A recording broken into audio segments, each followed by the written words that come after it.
GIDC Chitra ભાવનગરની અંદર આજે 4 ફેબ્રુઆરી એટલે વિશ્વ કેન્સર દિવસની ઉજવણી કે આજના આ સમયની અંદર આ રોગ ખૂબ મોટો ભરડો લીધો છે.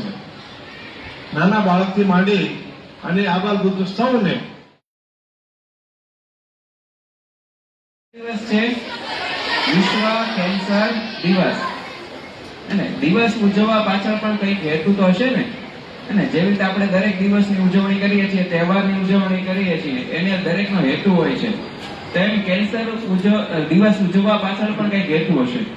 હવે હું એવું આશા રાખું કે કેન્સર નામનો શબ્દ બધાએ સાંભળ્યો છે. બરાબર? તમે જોયું હશે તો તમાકુ. બરાબર? તમે જ્યારે પણ કોઈના વાલી કે કોઈ તમાકુ ખાતા હશે અથવા તો તમાકુની કે પાંચના આપણે અટકાવવાનું કામ કરી શકીએ, પણ કદાચ એ ન માને તો આપણે જે ધુમાડા એનાથી દૂર તો જતા જ રહેવું જોઈએ. બરાબર? કારણ કે જેટલું એક્ટિવ સ્મોકિંગ નુકસાનકારક છે એની કરતા પેસિવ સ્મોકિંગ વધારે નુકસાનકારક છે, ભલે આપણે નથી પીતા. દિવસ ઉજવવાની શરૂઆત ક્યાંથી થઈ?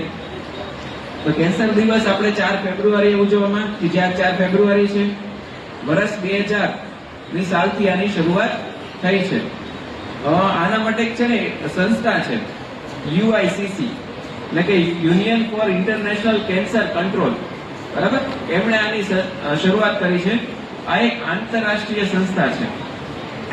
બરાબર? પણ એમના વિચાર શું કામ આવ્યો? આ દિવસ ઉજવવાની શરૂઆત શું કામ કરવાનું હતું? કે પહેલા તો એ વસ્તુ હતું કે કેન્સર માટે જાગૃતિ લાવવી. બરાબર?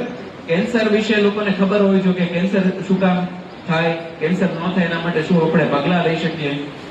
બરાબર? બીજી વસ્તુ એ કે કેન્સર વિશેની ગેરમાન્યતા